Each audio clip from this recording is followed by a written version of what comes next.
Tokoh dalam sejarah Islam yang sekontroversial Ibnu Arabi. Syekh Akbar ini adalah titik yang melahirkan polaritas dengan dua kutub besar yang berseberangan. Satu kelompok menempatkannya wali agung, bahkan penutup wali khusus, sedangkan kelompok lain memandangnya telah kafir dan keluar dari agama, bahkan puncak dari kekafiran itu sendiri. Ibn Arabi memiliki daya tarik sekaligus daya tolak yang sungguh sangat luar biasa. Bahkan Michel Chodekaiewicz, penulis buku An Ocean Without Shore, Ibnu Arabi, The Book and the Law, terbitan New York, State University of New York, memberikan gambaran dengan lautan tiada bertepi. Setidaknya perlu diungkapkan, bahwa di antara yang paling terkenal dalam mempromosikan label kafir Ibnu Arabi adalah Ahmad bin Abdul Halim bin Taimiyah al-Hararani, yang terkenal dengan Ibnu Taimiyah. Bahkan bersamaan dengan lahirnya gerakan dan paham literatis takfiri modern, tampak betapa nama Ibnu Taimiyah seolah menenggelamkan nama-nama lain di barisan para penentang Ibnu Arabi.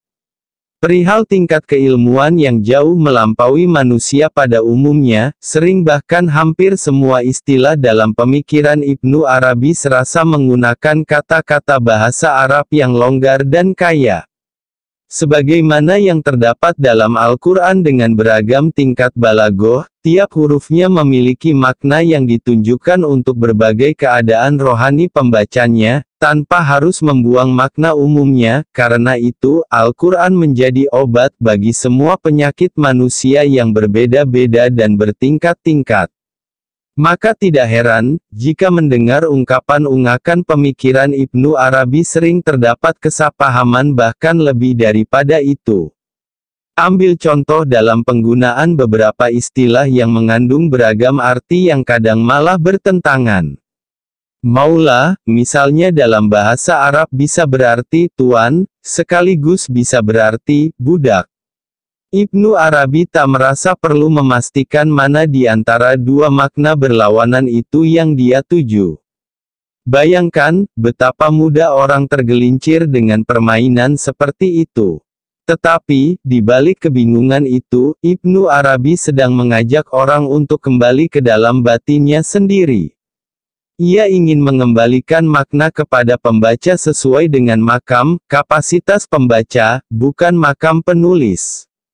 Dengan cara ini, dia bukan hanya sedang menjelaskan duduk perkara ide wahdatul wujud yang kondang itu, tetapi dia mengajak pembaca merasa langsung sesuai dengan kapasitas masing-masing.